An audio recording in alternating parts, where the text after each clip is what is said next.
Yani yor rafiki bad odama baraj bad mebarada. Hamne guk manam nişum mecbur ki zangiriftan tam meşum. O zangiriftan benim se çor moşluk diye akıma nazangir nesmi ku meşrum gufta. Ne zor kanlı ki peş aynamız çor hafta durmadan vakum. Zana kam kapoy bezab gufta guf ki yok şavder miyoyi yok ki ya buraya diye am khale khurda miyoyi ma diye qati zindagi nemekunum. Ramkha barvaqt شاو نشده خونه رفتم اکن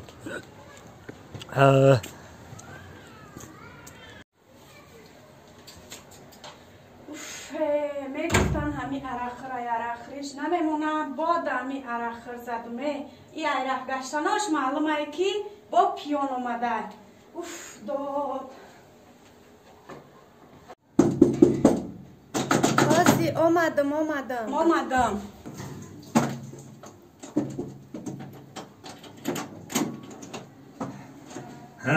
السلام علیکم زمان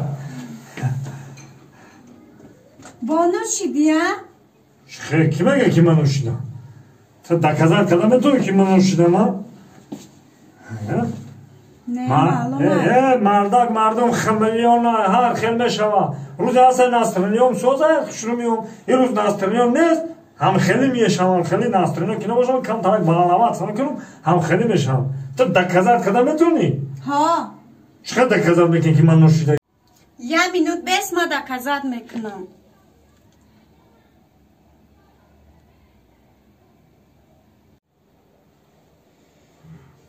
اگر پیانه باشه امیره بگویا بار دیگه تزگویا که خطر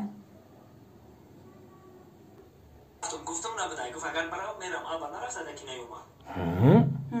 همیه دکازاتی تو؟ ها همیه پرابلم هم نیست رفتم گفتم نبودای انا دیدی نوشیدگی با میگی ننوشیدم زنه اگه که خیلی انا باید پوترخم دو دیدم بسیاری بابقم امنته ها نوشیدگی هم مالش خوب نه طبعا مقدسات ملی خوشنا خوشبو زدگی خواهیوی طلبگی طلبات خیلی پیشروی هستن هم سیمخانه تعلیمی مهنه همین سیمخانه بدریم کو شهرون پس بکشه معلوم بیایم سلام علیکم السلام علیکم بیایم خوش آمدم سلام علیکم سازن استاد خوب هستی سلامتی استاد تشکر بیایم در نظر اینجا سیمخانه تعلیم مهنه درست قید کرده ما آموزگاه تعلیمی مهنت الان طوری 22 سال میشد که همه با طلبه ها با استادا و با طلبه ها اینجا سر کار داریم مالدیس این دستازای خطر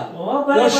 شاگردا هم خودم هم میسازیم میدن خیلی تعلیم مهنت خودتون میدونید چند سال ای آموزگار کار میکنین استاد 22 سال گفتم 22 سال همین تعلیم مهنت آفرین یا همه دوره قدیمه به فکر من از قدیم تا حاضر موندگی استاد شما در سوال داشتم آموزگار تعلیم مهنت که باشه در یک ما این نظر کمیسیون گفتن شما کمیسیون استاد همین یک سوال داشتم اگه آموزگاری سال خورده که هستید همین آهنای ما میدونیم آهنای ایش چویانای ایراش چویانای درست قید کردید استاد اگه شما آموزگاری سال خورده 22 ساله که تعلیم مهنت درس داده باشین شما یک سوال داشتم مرحمت همین ایو خیلی افتو قربایای مقصد پیشینه ایش آهن ایش چویان ببین چویانای درست این آهن نیست چویان آهن همین آهن از چویان فرقیتش در چیه استاد؟ خیلی نفهمیدم همین فرقیت آهن ای چویان در چی باشه ما دا میگفتن استاد؟ فرقیت آهن و چویان همین رو نمیدونید می؟ نه خون استاد وقتی دا خوندن در کار رفیق کمیسیه خوندن در کار انا آهن تم میکند فهمیدی؟ انا چویان چنگ میکنم فهمیدی؟ بچه ها ده برای دست ما بستم و آتش های در همینجا همینجا برام خودش باشه آتش توکل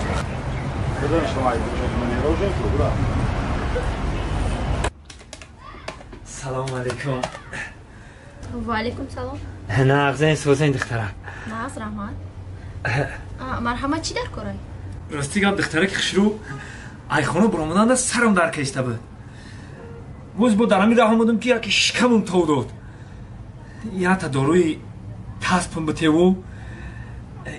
یا تا داروی شکم درد بته و با یا چیز دیگم دختره که خشرو یا درد دیگم دارم چی درد داره؟ داره و دلتونه دور نبرین که چون دختره که خشرو همین دست ما میگم انا میجاش تو انا میجاش همین شاو کشید سوختن سر میکنم دستان شکستگی هم؟ نه شکستگی نیست ای دستی ما به هیچی خیلی نه سوز اینا روز ده سوز اینا سوز مو همین شاو کشو اینا اونجا تو انا میجانا همین گوشت تو انا دست تو استخوانو خیلی میسوزا نه یک مو دو مو شیدانو خیلی غمم دودشتر این طریق که باشه بالنیسه نرفتین؟ بالنیسه رفتم کربالا رفتم تمامی بالنیسه رفتم همه که دکترها دیدن رنگین کردن درد من نیفتم با یکم مز نشکیده مز؟ یه تمامی نمودی ما یکم نمود اپتیکوی گرم سر کردگی تو انم اپتیکوی پیش سیر که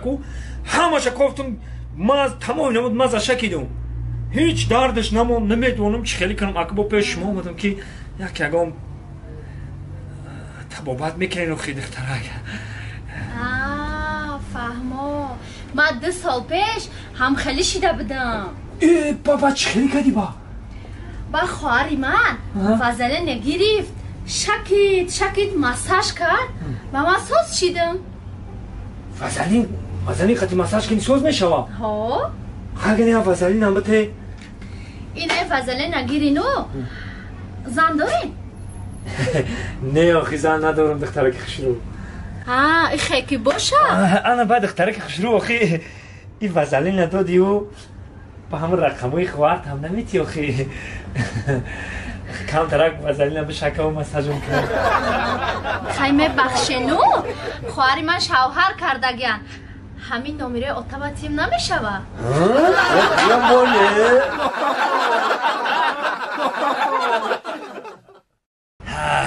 هر روز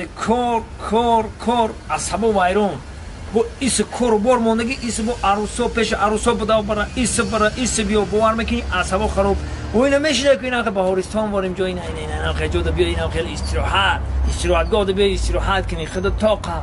انا عصبه نیده آرام میشه انا راحت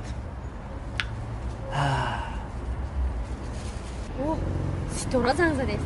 الو ستوره جان سازی خوبه من ناز رحمت هی ستوره جان میدونی چی من در اینترنت یه بچه قد شناس شدم و مرا سویدانیا دعوت کرد در درونی باغ خیلی ستوره جان من حالی زنگ میزنم برام یه همی ساربان بینم که قدش یه چخ کنم خیلی نمیروش نمیدونم و در اینستاگرام شناس شدم مایل خیلی گنه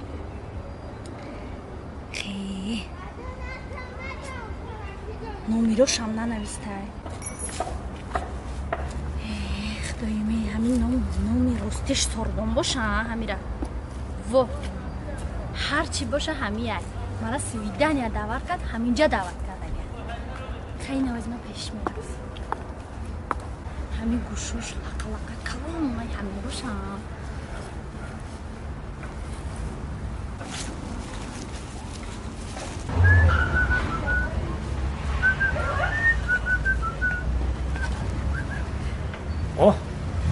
اکو مرایو دستای دخترکی اومازات هم شناسو امینه ای؟ نه نصیبه یا؟ نه دلاران؟ نه تو زرینه نیستی؟ فهم زرنگار زرنگار نه نقران؟ نه فهمیدم آخه اونا نامو چی بود در 5 کرسی عروس اومدی کو 5 کرسی در همونی؟ همین قرفات بسیار نه با فکرم نه نیافتی نیافتم؟ ها خیلی کیه گنی وی کو؟ ای کی تو نشناختم؟ من برای سوربون فکر کردم نه سوربونه سوربونش کیه بو؟ در اینترنت شناس چی دبدم رنگی که پیش دیدگی نیستیش ها با فکرم نه خیلی هزار رحمت بگو سوربونه نه ما کامرون های بیانی پیش دا بشی پیش ما دا بشی پیش کامرون دا بشی بیو اینجا بشی خشورو شناسی مکنه بیو ببینم خشورو نمیشناخته شو خم خشورو در اینترنت و بسیار بچه هایی که صورت بچه ما دیگن دخترن و انا بسیار دخترهایی که صورت دختر ما دیگن و بچه هن و برای همون که انا خشورو شناس میشیم نه ما کامرون همین دادر سوربون نباشی نه ما میخوایم یک بچه هم نام کامرون های ای به شوخی سوربون نیستی؟ آخه نه گفتم که من کامرونو خیلی که باشم میرم پیش سوربون میرم اون مرا جدت دارم بشی دختره که خشلو فرقش چه بین سوربون و کامرون من کامرونو ختیمه بشی چخ که خیلی سوربون با خشلو ترک بد سوربون خشلو ترک بد زیق نشه دختره وزی من میرم خما در سالن ای کامرون سو ای همه کامرون خشلو میکنم خما همه سوربون دا نه ما دون جوان ای خیلی که باشه بین سوربون و کامرون چی فرقی داره ما میستم همینجا